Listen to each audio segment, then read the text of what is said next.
Olá, começa agora o Mais Esportes Especial. Eu quero agradecer a sua companhia, a sua audiência e a minha convidada de hoje é a primeira brasileira campeã mundial de atletismo. Disputou 3 Jogos Olímpicos, conquistou 3 medalhas pan-americanas, 1 de ouro e 2 de prata. Conquistou também 2 Diamond Leagues e durante 11 temporadas ficou no top 10 do salto com vara. Fabiana Müller, muito obrigado pela disponibilidade do seu tempo, por ter aceito o convite para participar aqui do Mais Esportes, nos receber na sua residência. E 6 anos depois que você anunciou a aposentadoria, o encerramento das pistas, tem saudade, de vez em quando ainda pensa? Ou fica só como uma lembrança realmente de tudo que você viveu? Seja bem-vinda ao Mais Esportes. Obrigada.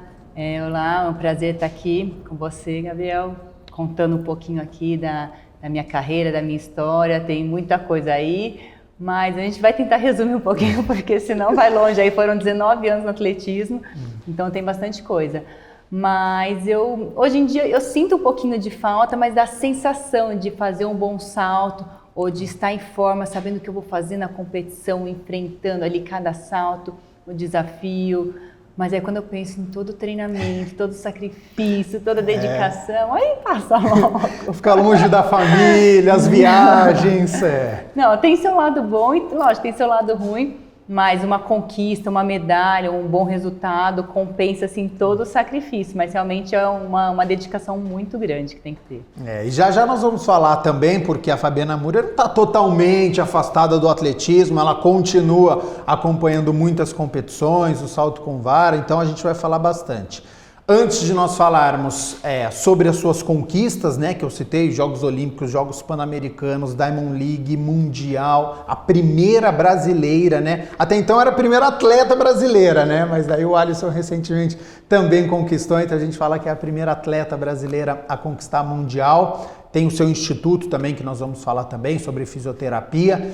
Voltar um pouquinho no tempo, para quem está nos acompanhando, não lembra muito como é que você iniciou, e eu acho que é sempre muito legal e muito importante falar sobre esse início, porque milhões de brasileiros tentam ser esportistas e não conseguem por muitos motivos. Então é difícil realmente ser atleta no nosso país. Então acho que quando alguém tem sucesso é legal para contar um pouquinho a sua história.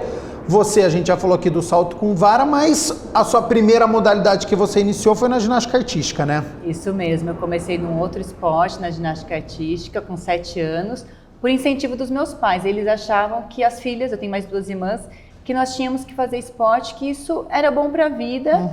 Eles não foram atletas, mas eles tinham essa noção. E eu comecei a fazer ginástica e adorei logo no início, fui me desenvolvendo rápido, passei por uma pré-equipe, e fiquei na ginástica por 10 anos, cheguei a competir estadual, brasileiro, era uma das melhores ali de Campinas, mas lógico eu não cheguei a pegar a seleção, acabei crescendo demais também para continuar na ginástica, hoje eu tenho 1,72 m, e isso também me dificultava. E depois com 15 anos eu comecei a pensar que eu queria... eu tinha aquele sonho, né, de chegar nos Jogos Olímpicos e eu comecei a ver que na ginástica não daria. Aí minhas irmãs faziam natação e eu fui fazer um treino de natação, achei muito chato, porque quem faz ginástica, né, ficar de cabeça para baixo, sempre exercícios novos, tem que ficar tentando buscar coisas diferentes. Meu pai viu um anúncio no jornal que estavam montando uma escolinha de atletismo e falou, vai lá fazer o teste, né? Você até que é veloz. Eu pensei você correndo lá os 100 metros numa Olimpíada. E assim, eu me achava veloz porque eu era uma das mais velozes da ginástica. Mas eu pensei assim no 100 metros ou no salto em distância. Quando eu pensava em atletismo, era isso que vinha na minha cabeça. Aquelas provas mais tradicionais. Sim, aí eu fiquei no salto com vara, que eu nem sabia. Quando eu comecei, eu nem sabia que fazia parte do atletismo. Primeiro, onde que você fazia a ginástica artística? Eu fazia na Lagoa Taquaral. Comecei lá pela prefeitura. E depois você ficou então 10 anos até perto de 17 anos, 16, 17 anos. Isso, a equipe da prefeitura, né, que treinava lá na Lagoa, foi pro Regatas, então eu treinei boa parte no Regatas.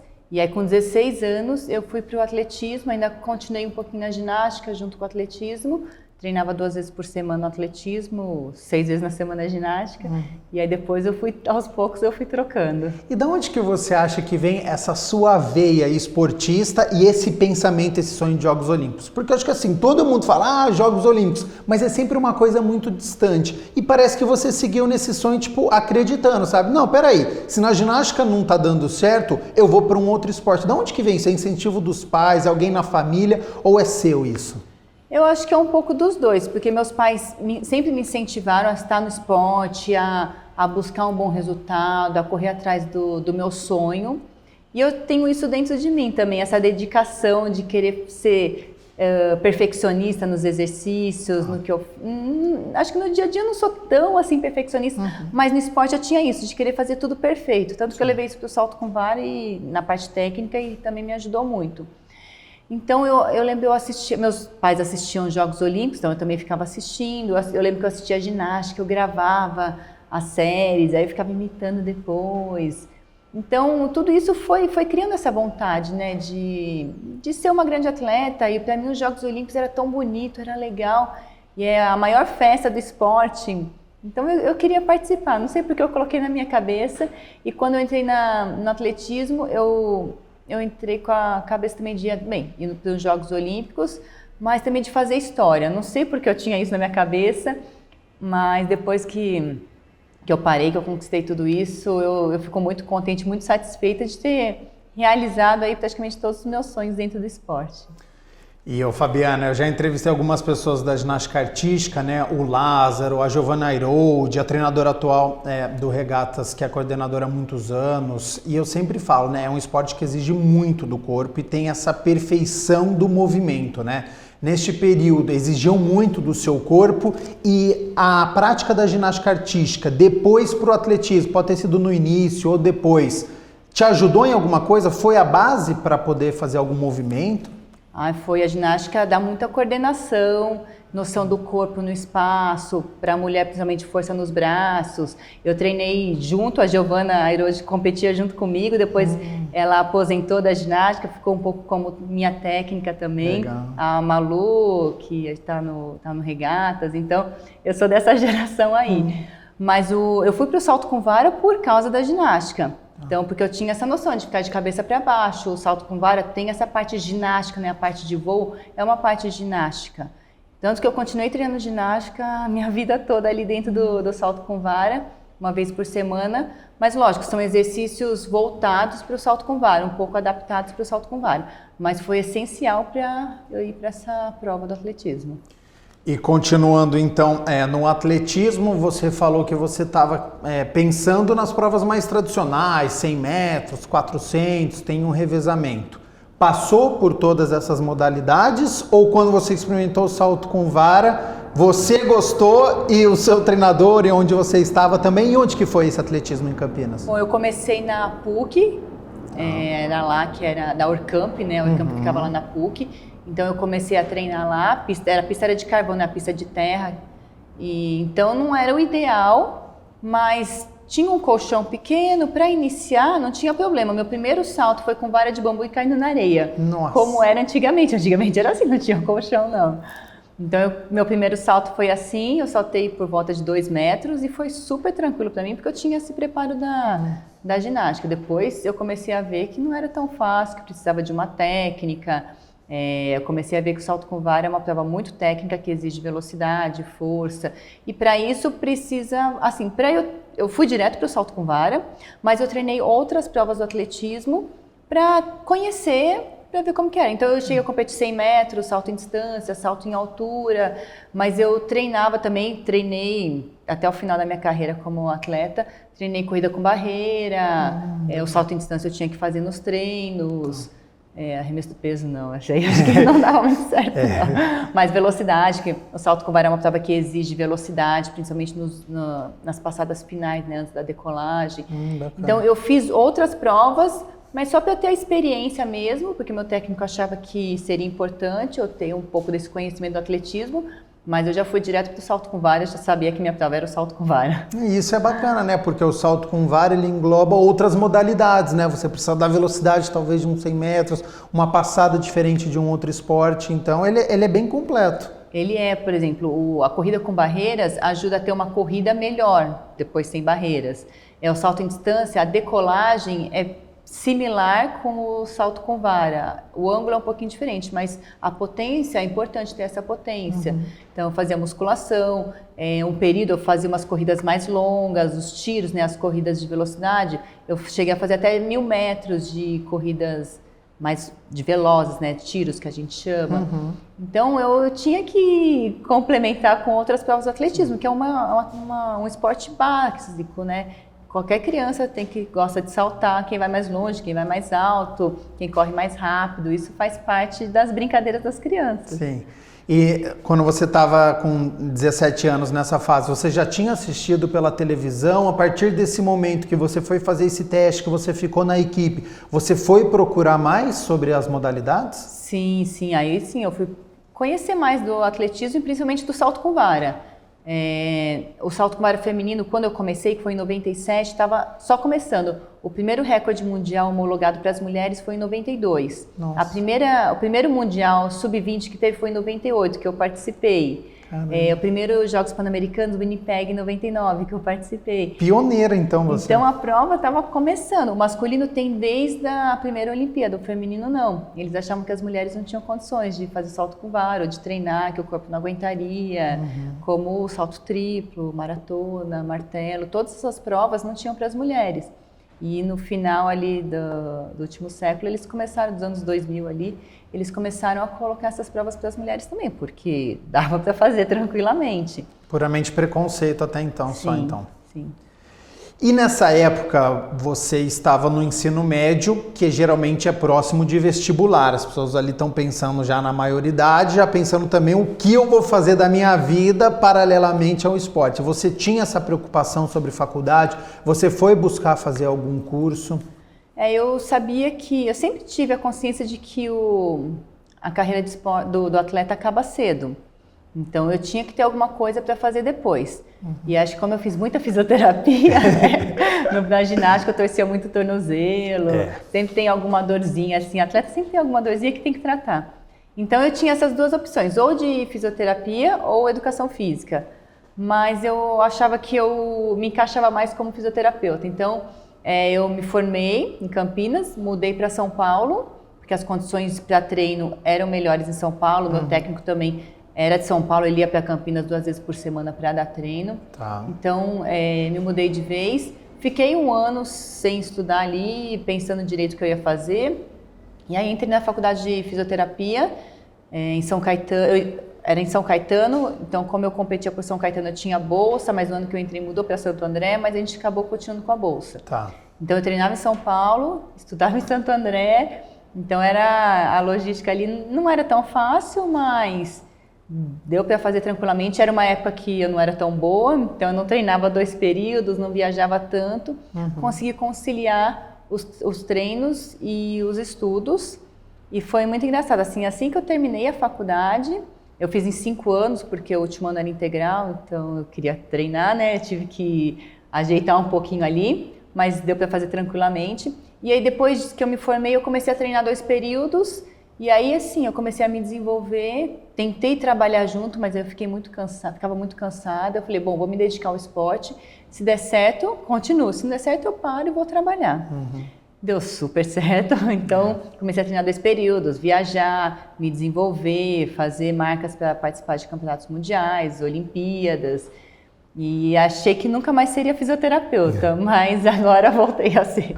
Então já nós vamos falar sobre o Instituto. Olha como é a vida, hein? Olha como foi importante, então, fazer uma faculdade, investir nesse estudo, né? Ter uma cabeça esclarecida, porque realmente a vida de atleta é muito curta. Quando você estava falando, várias perguntas foram surgindo. A primeira, como foi sair de casa? Porque você estudava em Campinas, morava na casa dos pais, de repente, São Paulo, atletismo, uma modalidade nova. Como foi isso para você e para sua família? Hoje em dia, pensando, eu fico até surpresa com a atitude da minha família. Eles, lógico, me incentivaram aí, mas sempre com aquele pé atrás, ó, se precisar, estamos aqui. É pertinho, né? 1 hora de viagem, então qualquer problema dá para socorrer. Mas todo final de semana eu voltava para casa dos meus pais para lavar roupa, né? Tem muito disso, né? Sim. Quando eu saio de casa, eu volto para casa dos pais para lavar roupa, para comer a comidinha da mamãe. Exato. Mas foi uma grande aventura, uma grande experiência e você vai criando mais responsabilidades, né? Porque você tem que pagar aluguel, você tem que fazer compras, tem que fazer comida, tem que organizar, pagar conta, então você tem que se organizar para fazer tudo. Sim. Então você cresce muito quando você sai de casa, assim, eu senti que eu cresci muito e eu vim assim para São Paulo com muita vontade, então...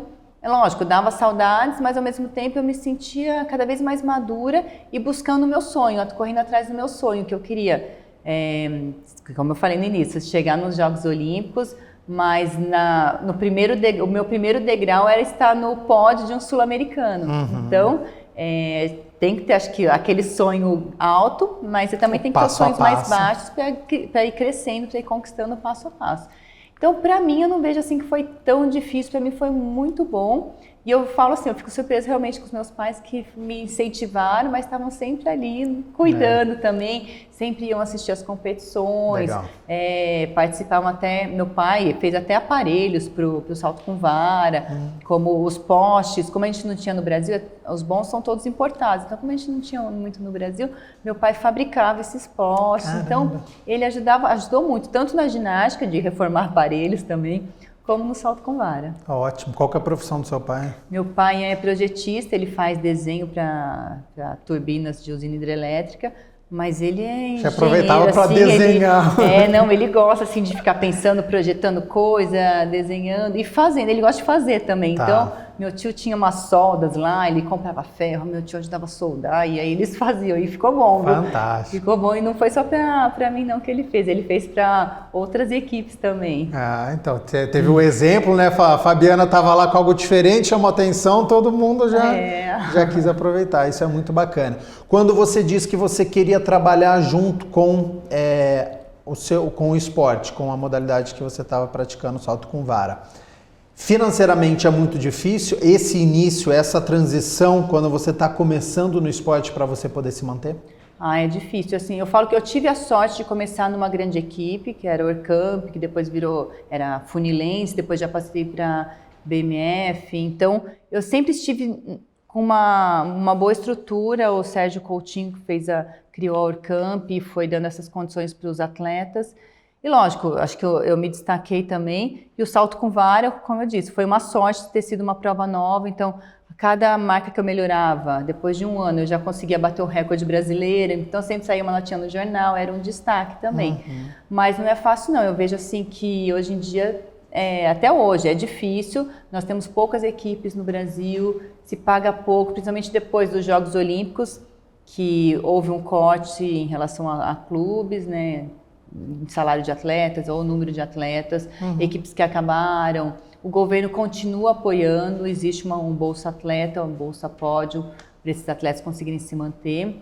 Mas não é fácil não, tem que ter muita vontade, muita dedicação. Alguns atletas têm que conciliar uma outra profissão junto com o esporte, porque senão não consegue se sustentar. Então eu falo assim, eu tive sorte de ter essa tranquilidade, de conseguir só treinar e me desenvolver, porque eu tinha uma boa estrutura, uma boa empresa por trás, mas não é assim com todo mundo não, realmente é muito difícil.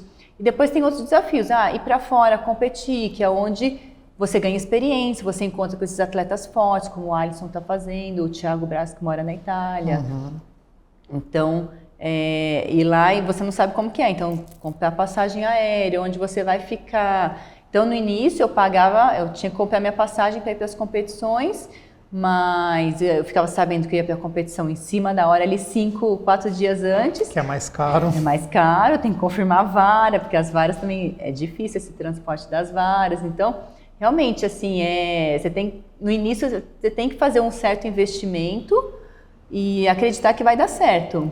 E às vezes dá, às vezes não dá. Comigo deu super certo, mas eu acho assim, se você acreditar, se você trabalhar, se você se dedicar, alguma coisa boa você tira, você consegue chegar ali num nível médio para alto, para conseguir sobreviver do esporte. Ô Fabiana, quando que na sua vida teve um start de você falar assim, eu sou boa, eu sou uma atleta de ponta, eu tô me destacando? Foi durante algum treinamento, durante alguma competição, descansando em casa pensando, eu tenho bom resultado, eu vou conseguir alcançar o meu objetivo? Quando que na sua vida que passou de um início de modalidade, que você teve a transição da ginástica para o atletismo, começou a competir, quando que você falou assim, peraí, eu sou boa no que eu faço? Com 1 ano de treino eu consegui fazer o índice para o Mundial Sub-20. Que era o primeiro mundial que ia ter salto com vara feminino. E aí, nesse momento, eu falei, eu acho que eu levo jeito para isso. Não que eu era boa, mas eu levo jeito. Se 1 ano de treino eu consegui fazer a marca para ir para o mundial, vou me dedicar mais, que eu acho que eu posso me desenvolver. Mas acho que o grande marco da minha carreira foi em 2006, que eu bati o recorde sul-americano, em Belém. E eu estava tentando bater esse recorde, que era de uma argentina, tinha tentado umas 2, 3 vezes, não tinha conseguido. E aí em Belém foi uma hora assim que eu estava bem treinada, com aquela vontade de bater, estádio lotado. Então acho que tudo isso me incentivou, me ajudou. E aí eu consegui saltar 4,66 m. E isso também abriu as portas para eu competir lá fora. Competir na Europa, nos Estados Unidos, fazer essas competições internacionais. Então foi um momento que eu falei, não, agora eu estou entre as melhores, eu consigo competir com elas e ganhando experiência, conhecendo e quem sabe chegar numa final de um mundial. Primeiro é o final do mundial, né? Depois a gente pensa em medalha. Ô Fabiana, para quem está nos acompanhando, não é tão familiarizado assim com o salto com vara. Rapidinho pra gente, quantas tentativas você tem, como que começa para você fazer o salto, você escolhe ou tem um mínimo? As alturas que acontecem na competição é a arbitragem que escolhe. Então, por exemplo, a competição vai começar com 4 metros, vai subir de 20 em 20 até 4,40, depois de 10 em 10, então é estipulado a arbitragem estipula, a organização da competição estipula. O atleta tem 3 tentativas em cada altura. Ele não necessariamente precisa começar com a primeira altura, com 4 metros. 4 metros é muito fácil para mim, quero começar com 4,40. Então eu fico esperando essas alturas e começo mais alto. Comecei 4,40, passei na primeira tentativa, fico esperando a próxima altura, as outras atletas tentarem para voltar a saltar novamente. Não passei na primeira, não passei na segunda, passei na terceira, continuo na prova. Errei 3 tentativas consecutivas, tô fora. Eliminada. É uma questão de estratégia, às vezes você tá meio sem confiança, tá com alguns problemas, deixa eu saltar esse 4 para eu ficar tranquila e já tirar, ou a sua estratégia era, não, eu vou direto com 4,40, posso estar bem, posso estar mal, mas o que eu treinei é para isso? Não, existe estratégia, assim, tem uns dias que o tempo tá ruim, tá um vento ruim, ou está chovendo, ou o aquecimento foi ruim, porque existe uma hora de aquecimento antes de começar a prova. O aquecimento foi ruim, não consegui acertar a vara. Perdeu confiança no aquecimento? Começa uma altura mais baixa para ganhar confiança, para pegar, porque as varas elas têm flexibilidades também, flexibilidades diferentes. Então o atleta começa com uma vara mais flexível para ele entrar no salto, é um salto meio que de aquecimento, que a vara enverga e joga o atleta mais para frente. E aí conforme a barra vai subindo, a velocidade do atleta vai melhorando, vai ganhando a confiança também, pega varas menos flexíveis para a vara envergar e jogar o atleta para cima. Então tem isso também. Não estou muito confiante, vou começar com uma vara mais fraca, mas essa vara não me joga para 4,50, só me joga para 4,30. Então eu vou começar mais baixo para entrar na competição. Então existe muito disso. Ou às vezes está muito bem, não, hoje eu estou bem, estou confiante, vou começar mais alto. Com essa vara, dá para começar com essa vara e começar mais alto. Então tem muito disso. E no meio da competição também, o atleta pode resolver pular uma... vou começar com 4 metros e vou direto, não vou fazer o 4,20, vou para 4,40. Porque 4,20 não vai me dar medalha, então vou para 4,40 que já entra na disputa da medalha. Entendi. Existe muito assim dessa estratégia também na prova. Isso é interessante, isso é bacana. E Fabiana, nas suas respostas você citou algumas vezes a questão do psicológico e a questão de estar bem. Para o atleta de alto rendimento, a gente sabe que isso é fundamental, porque todo mundo ali está treinando bastante, todo mundo tem comissão técnica. Como é que era para você esse apoio psicológico para você entrar numa competição? Você procurava ficar tranquila, você escutava música, você gostava de conversar com o seu treinador, você ficava mais quieta? Como é que você se preparava para uma competição? Bom, um dia antes eu gostava de ficar entediada, não fazer nada, para criar aquela vontade de estar na prova, de querer saltar, sabe? De estar com energia acumulada. E antes, ali no aquecimento, eu não gostava de escutar música, gostava de ficar olhando o movimento, concentrando, conversar o mínimo possível.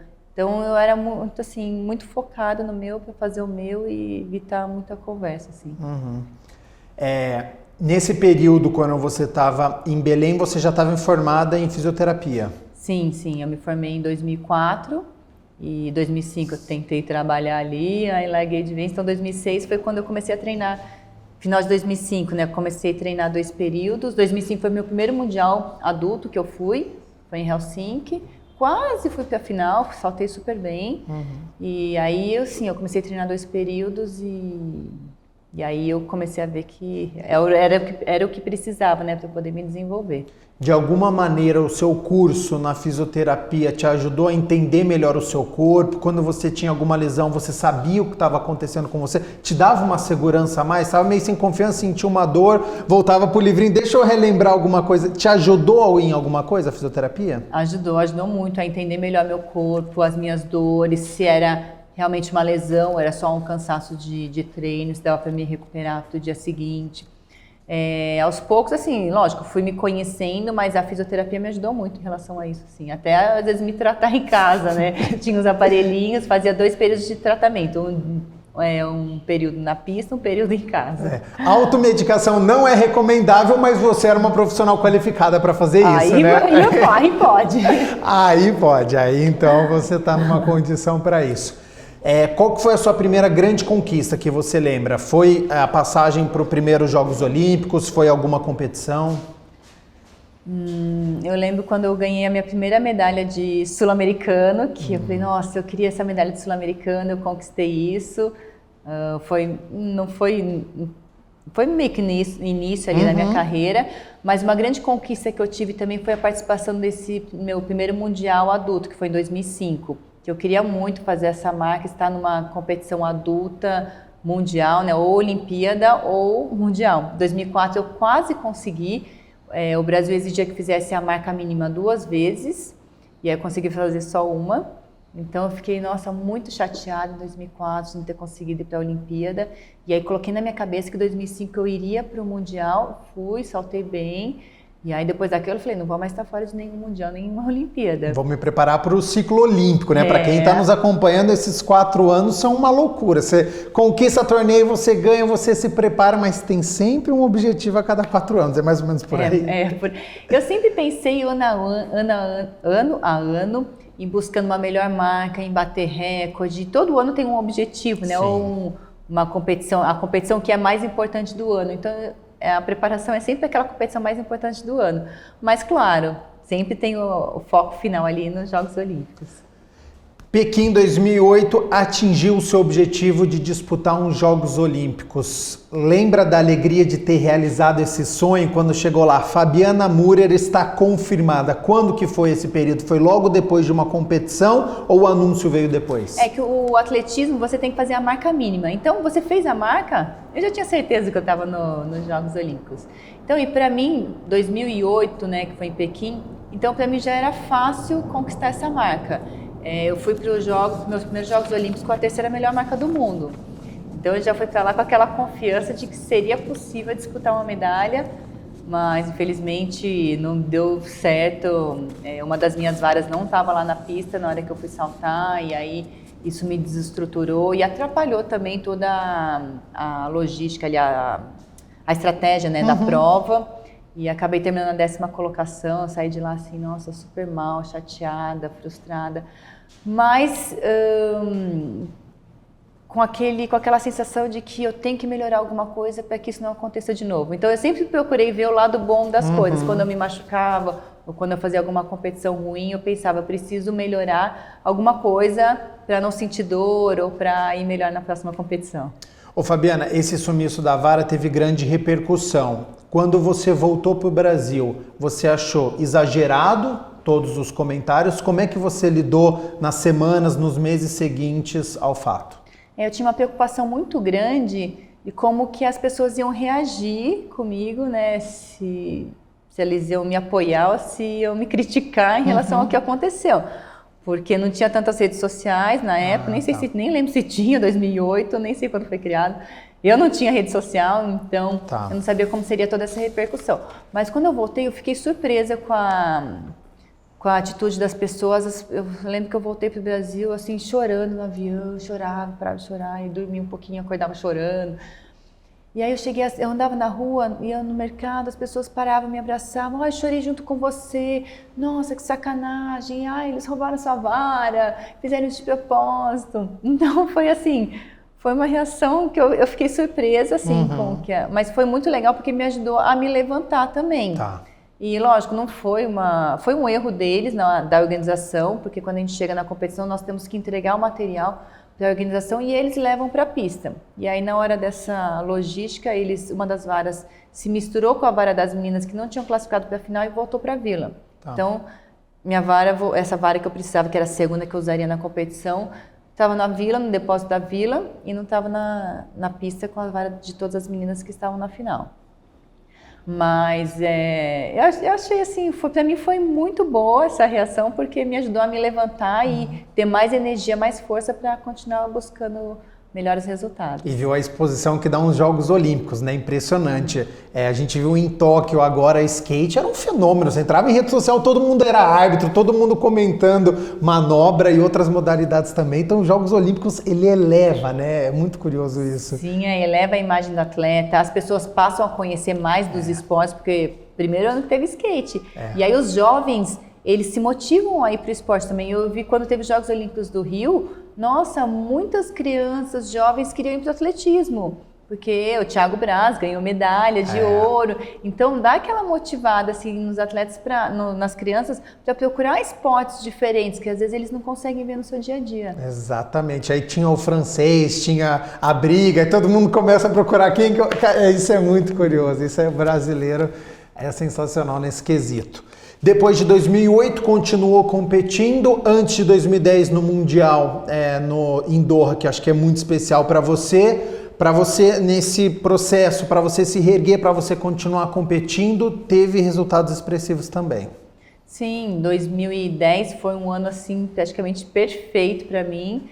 Eu estava muito confiante na temporada em pista coberta, que é entre janeiro e março. Mas eu tinha aquela sensação de que eu nunca seria a primeira colocada, porque eu competia junto com a Yelena Zimbaeva, que é recordista mundial, estava sempre batendo recordes. E aí, às vezes, eu pensava, nossa, eu estou treinando, competindo, batalhando, mas eu nunca vou ser primeira, né, nessas grandes competições. É muito chato isso, né? Me dava uma certa desanimada. Você pensava isso? Cheguei a pensar, e meu técnico falava, não, aproveita, treina, e uma hora ela vai estar mal, ela não está sempre bem. Ela é uma pessoa normal, tem seus altos e baixos. E aí, se ela estiver mal, você tem que aproveitar a oportunidade. E foi o que aconteceu em 2010. Ela tinha saltado bem na temporada, eu também tinha saltado bem na temporada em pista coberta. E aí, no Mundial, ela chegou assim, muito confiante, classificou bem para a final. E tanto que ela começou a competição assim, mais alto que todas as outras atletas, porque ela já saltava 20 centímetros a mais que todo mundo, 15, 20. E aí foi acontecendo a competição e aí chegou uma hora que ela não conseguiu passar uma certa altura e aí ela estava fora. E eu lembro que meu técnico falou, agora o que importa é só medalha de ouro, não adianta ficar com a prata, porque ela está fora, o que importa é de ouro. Na hora que ela errou, já veio esse comentário já. Já veio isso, você tem que saltar, agora o que vale é medalha de ouro, o que importa. E aí eu lembro, eu ganhei com 4,80 e aí eu lembro que eu fui fazer o salto de 4,80, a hora que eu saí do chão eu falei, não foi muito boa essa decolagem, eu ainda pensei, eu falei, vou tentar fazer o salto. Fiz o salto, tanto que a minha reação, normalmente eu comemoro assim, quando eu vejo que é um bom salto, eu já comemorava, né, em cima da barra. Esse eu demorei um pouco, porque a hora que eu passei a barra, eu nem acreditei, porque eu achei que eu não fosse conseguir fazer o salto.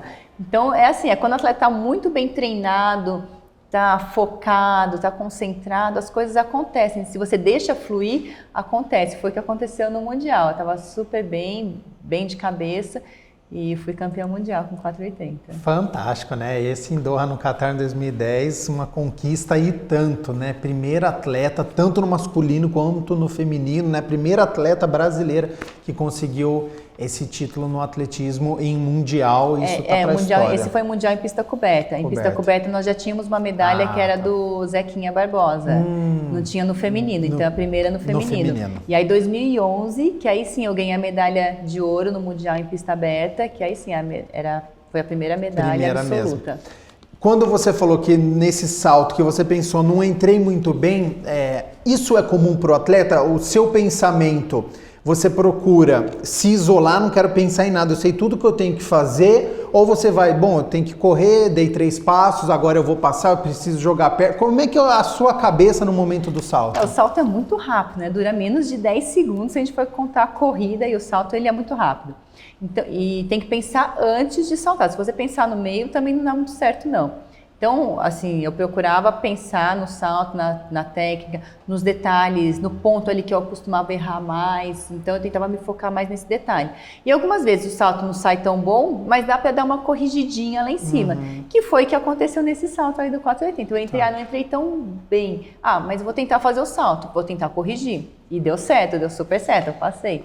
Então, existe muito disso, assim. E às vezes o atleta também está muito bem e acaba dando tudo errado na competição por causa da escolha da vara, se ela é muito flexível. A barra que o atleta salta, ele mexe para trás e para frente. Então, é um jogo de xadrez salto com vara. A altura que segura na vara também faz diferença. Então, às vezes o atleta está muito bem e vai muito mal na competição porque não consegue fazer esses ajustes.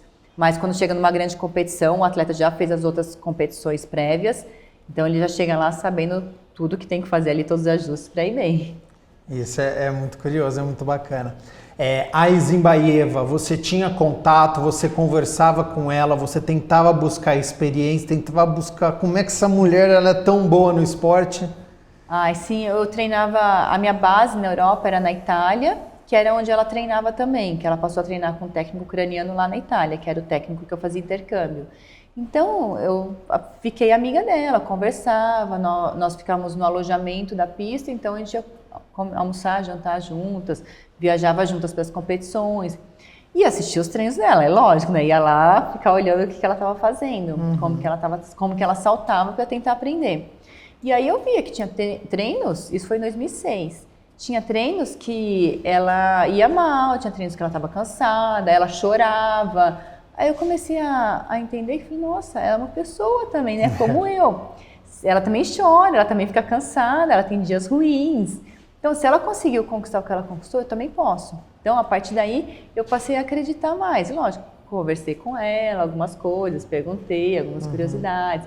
Então, foi muito importante para o meu crescimento como atleta esse contato com ela. Viu que era, de acreditar, humanizou, né, aquela figura, porque exatamente, às vezes, né, para quem está só como telespectador, vê só o resultado final ali, mas não vê todo o processo que é muito mais difícil. Que é muito árduo, que realmente é muito complicado. E ela sempre solícita com você, conversava nesse período fora do país. Sim, sempre simpática. Ela é muito na dela, mas se você fosse conversar, sempre simpática. E nós íamos, era uma cidade que a gente ficava em forma, que tem praia, então fomos pra praia juntas. Então a gente fazia várias coisas juntas, assim. Foi um período legal. Ô Fabiana, até hoje é necessário sair do Brasil para você poder atingir uma excelência? Não, nós temos material, hoje em dia aqui no Brasil temos vara, bom colchão, conhecimento técnico, nós temos tudo isso no Brasil, dá para desenvolver aqui dentro, mas tem que competir fora. Não só no salto com vara, mas qualquer outra prova do atletismo, na minha opinião, você tem que ir para fora, tem que competir para ver outras atletas assim, de outros países, como que é. Às vezes você salta, eu lembro, eu fazia muito disso, nossa, saltei 4,70 aqui, nessa competição eu ganharia a competição com 4,70.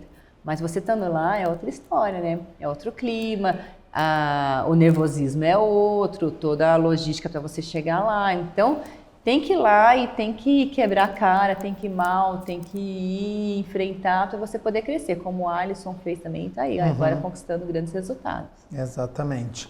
E nessa época, em 2010, que você conquistou esse do Qatar em Doha, você era a número 2 no salto com vara?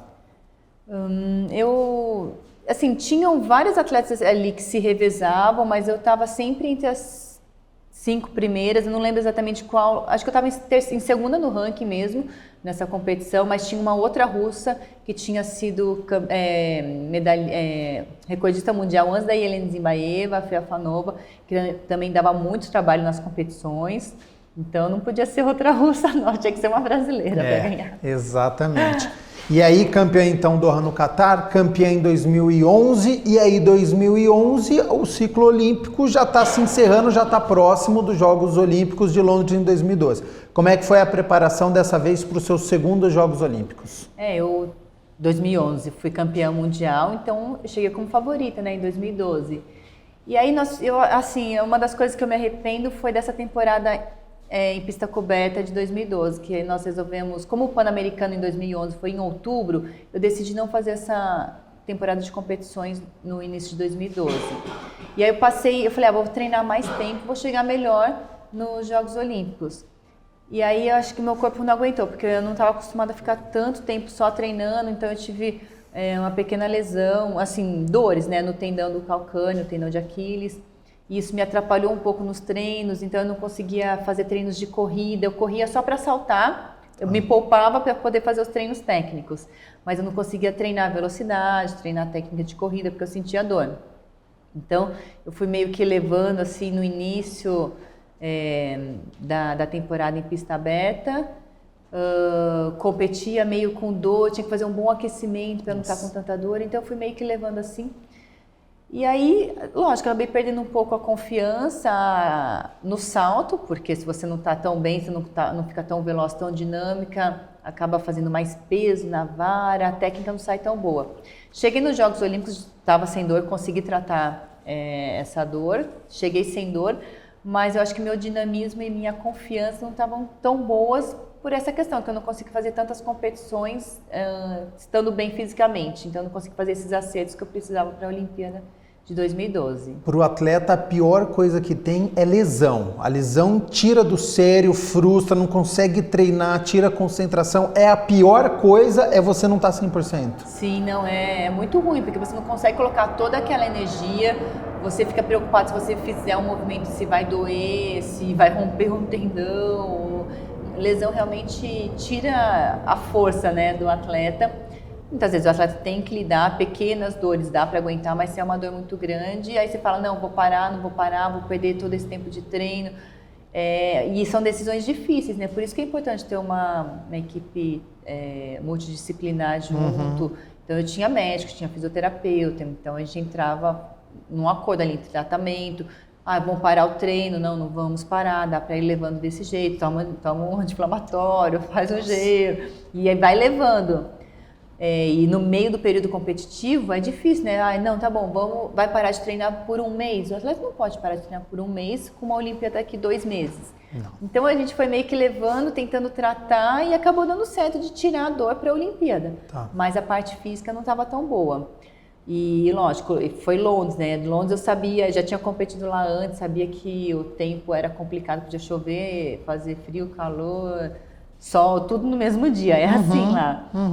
Mas estava ventando muito, o vento girava muito e isso atrapalhou não só eu, mas várias atletas. Eu sei que os brasileiros acabam vendo, nossa, a Fabiana foi mal, não consigo classificar para a final. Mas outros atletas também foram mal, atletas como essa Feofanova, que foi recordista mundial, essa russa, ela não classificou para a final. Teve uma inglesa que ela caiu, que ela quebrou o punho porque ela tentou saltar. Então aconteceram vários problemas assim, com outros atletas que eram mais leves.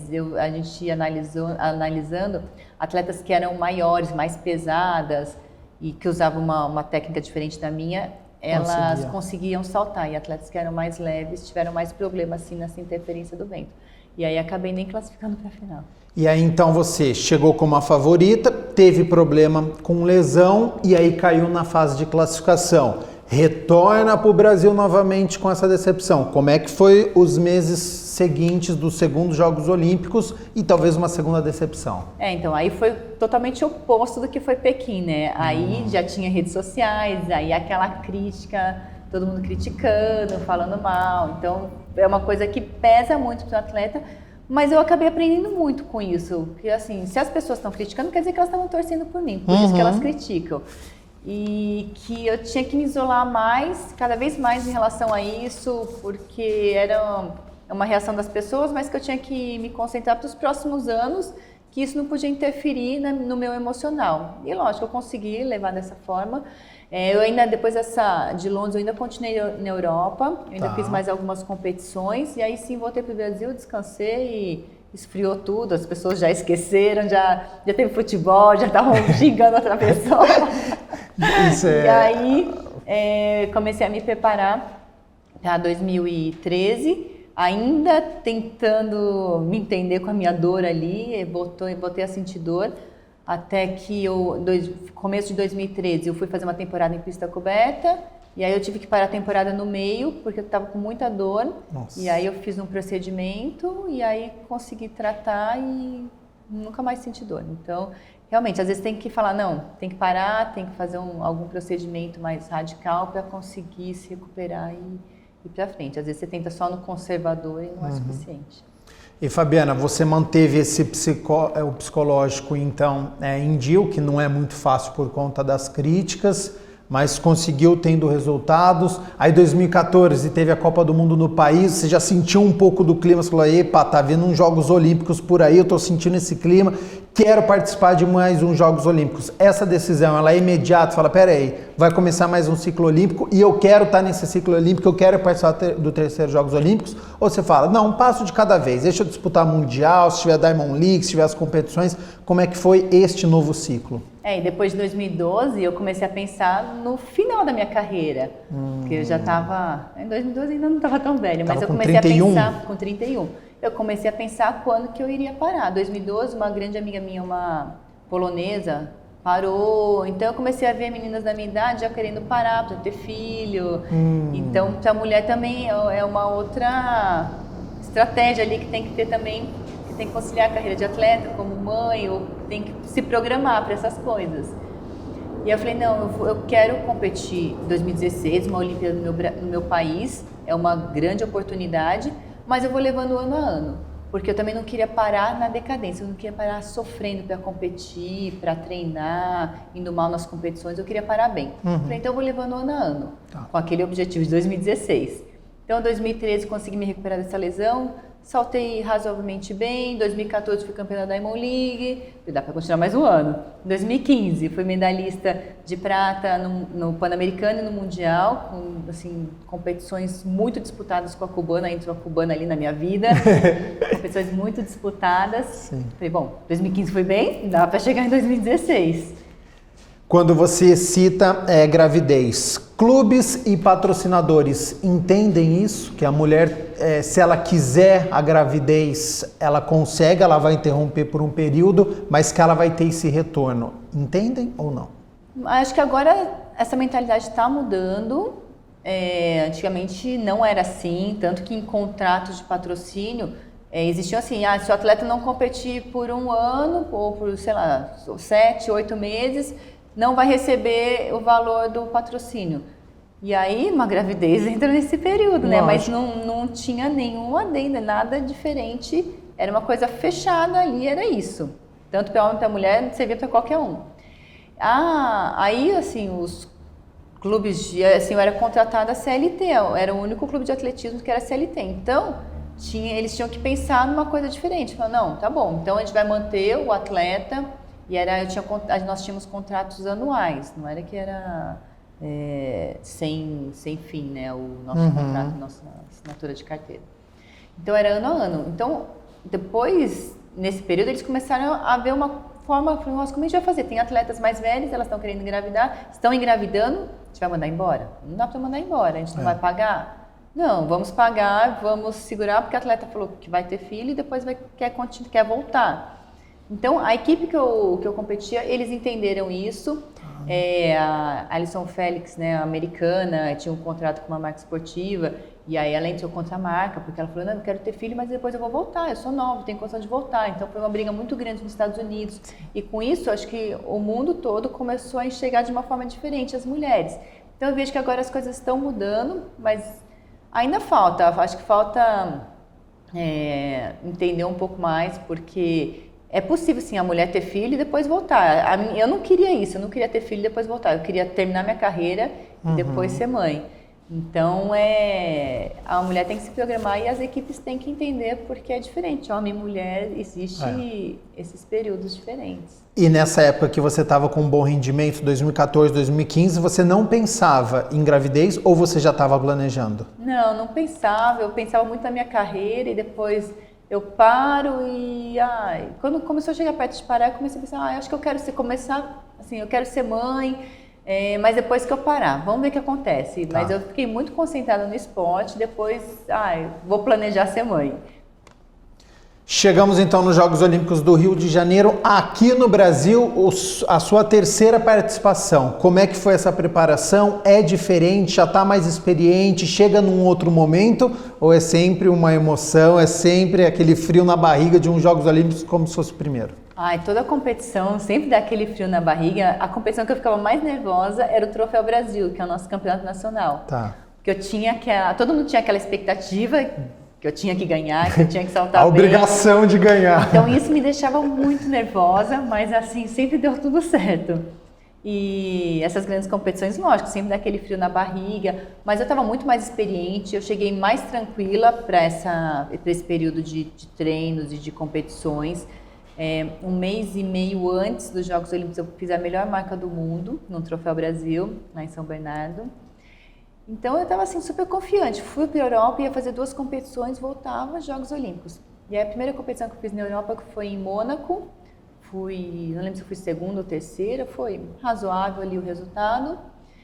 E aí eu fui fazer um treino no dia seguinte, e aí à noite eu comecei a sentir uma dor no pescoço, no dia seguinte eu acordei com o pescoço travado. Ainda tentei ir para Londres competir, mas eu não conseguia sustentar a vara com o meu braço. A hora que eu começava a fazer a jogada da vara, abaixar a vara para encaixar, meu braço não sustentava, estou com algum problema. Cheguei, fui direto fazer ressonância, hérnia cervical, uma hérnia de disco. E aí eu tinha um mês para a Olimpíada. E aí eu fui tentando tratar, voltando. Viu o filme da lesão da últimos Jogos Olímpicos? Você falou lesão perto de Jogos Olímpicos de novo? Passou isso? Eu só pensei que eu tinha que me recuperar, que ia dar certo. Eu acreditava que ia dar certo. O meu filho, eu fazia físio 3 vezes por dia. Eu fui tentando tratar, mas eu sentia muita dor, não tinha força no braço, fui voltando. Tentava saltar nos treinos, depois, lógico, de um período, voltei a saltar, mas não consegui passar uma barra no treino. Mas até o dia da competição eu acreditava que eu ia conseguir, que meu corpo ia se recuperar, mas cheguei na qualificação, tentei fazer no aquecimento, eu quase caí no encaixe ali onde encaixa a vara, fui tentando fazer o salto, não consegui e não fiz nenhum salto. Tentei fazer o salto, não consegui passar nenhuma barra na qualificação e saí de lá mal, mas assim, eu sabia que ia ser uma competição difícil, mas eu acreditava até o último momento que eu ia conseguir, eu tinha que tentar, senão eu ia me arrepender. Se eu falasse, não fui, eu poderia ter conseguido saltar. O que poderia ter acontecido, né? Eu ia ficar com aquilo lá o resto da vida me remoendo. Eu falei, não, eu vou tentar, se der certo, Deus, aqui no Brasil, não tem que viajar muito longe, vamos lá e tento. Mas acabou não dando certo, infelizmente. Nos Jogos Olímpicos era o meu sonho, mas nunca tive muita sorte em Jogos Olímpicos.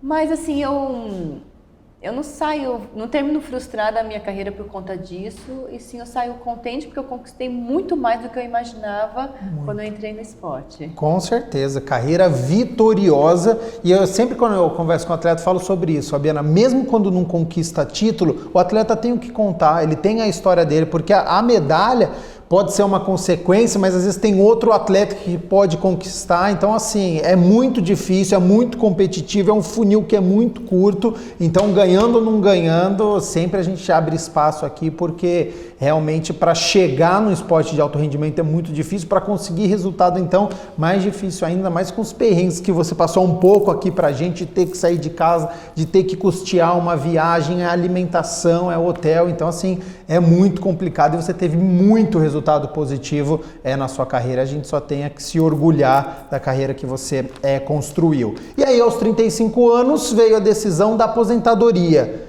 Como é que é para um atleta que está acostumado a viajar, que está acostumado a ganhar com holofote, com dar entrevista, ser reconhecida na rua ou ser consolada na rua, mas enfim, é uma pessoa famosa, é uma pessoa que todo mundo sai na rua, reconhece, eu te vi na televisão, eu te vi competindo, e aí você decide abandonar as pistas. Como é que foi esse período? Foi tranquilo ou é uma decisão de não vou fazer mais isso para minha vida? Não, é muito difícil, né, o atleta decidir parar, primeiro de tudo, mas eu estava decidida a parar depois dos Jogos Olímpicos.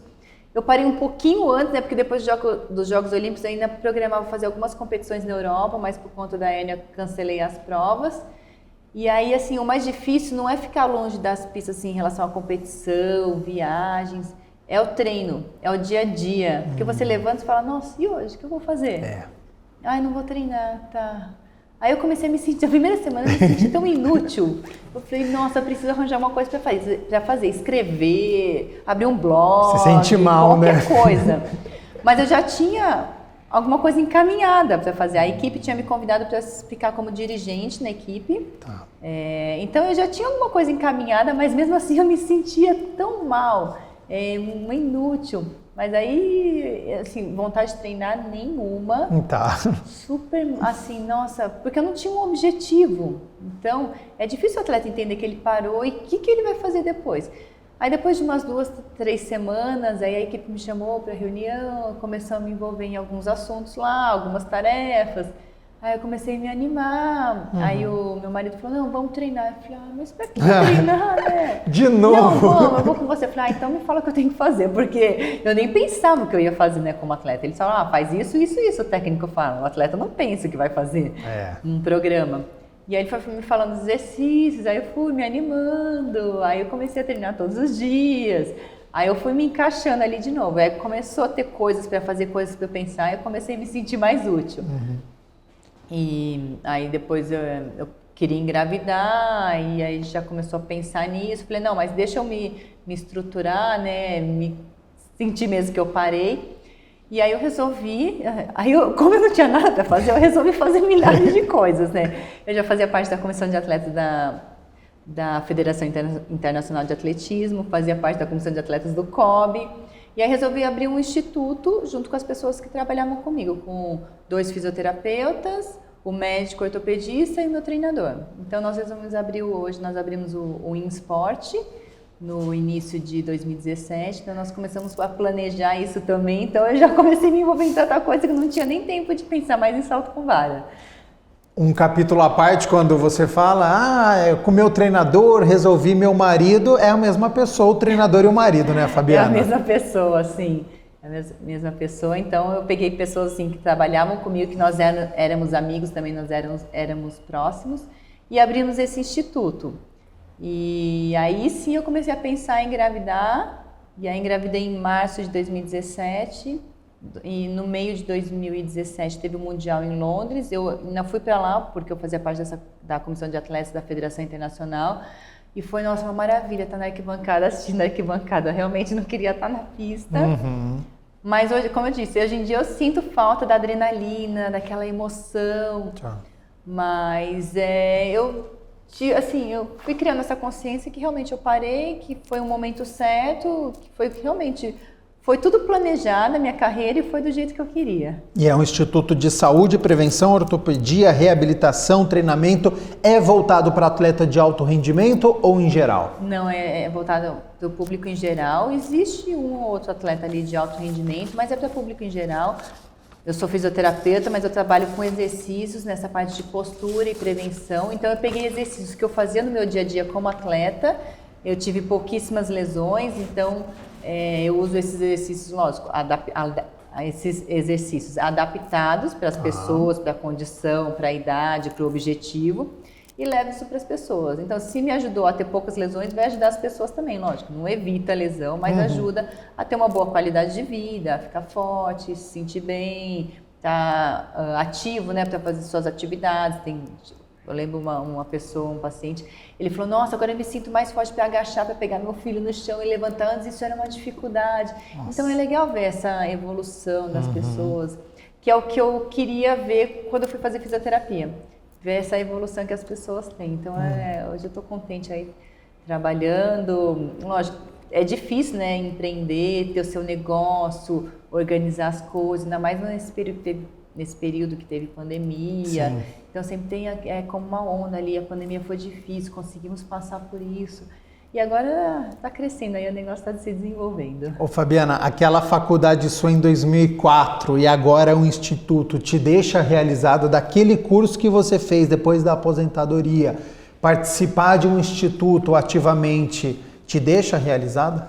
Muito, muito realizada, assim, satisfeita, né, com o que eu consegui conquistar, que valeu a pena realmente ter estudado, ter me programado para pós-carreira, que muito atleta não pensa nisso, né? Só pensa no momento, não pensa que vai acabar, que ele precisa guardar dinheiro, ou que precisa estudar ou investir em alguma coisa para ele fazer depois. Então eu vejo assim muitos atletas que passaram por muitas dificuldades assim, financeiras mesmo, depois desse período competitivo, ficou vários anos assim, muito mal, até conseguir ou estudar, ou se estruturar, ou ver o que vai fazer. Então, eu acho que é muito importante estudar, dá para conciliar tudo, ainda mais hoje em dia com o estudo online, dá para fazer, hoje em dia é mais fácil. Sim.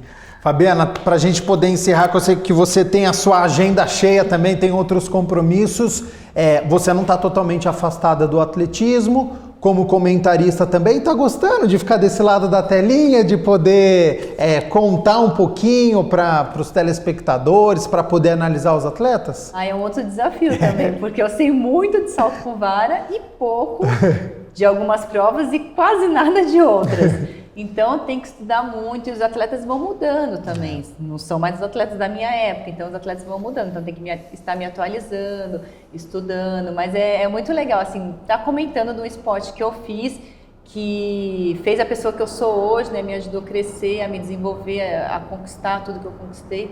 Então é muito legal, muito interessante e eu fico contente com o retorno das pessoas, de que, nossa, eu não sabia disso, legal esse negócio que você falou, agora eu entendo mais do atletismo.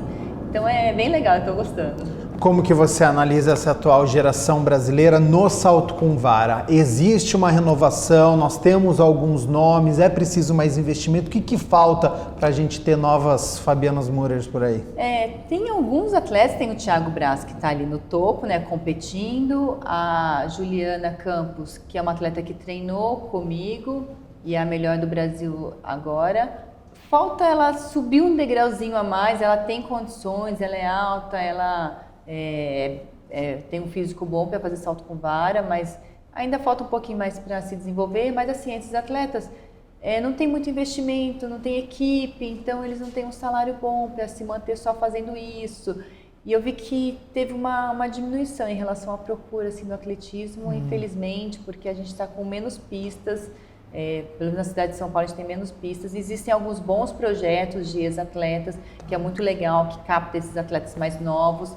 Mas você tem que ir para um grande centro para poder desenvolver, e isso falta ainda. Falta esse grande centro, ter uma estrutura mais forte. A Confederação Brasileira de Atletismo tem uma pista em Bragança Paulista, eles estão tentando investir com técnicos, com clínicas.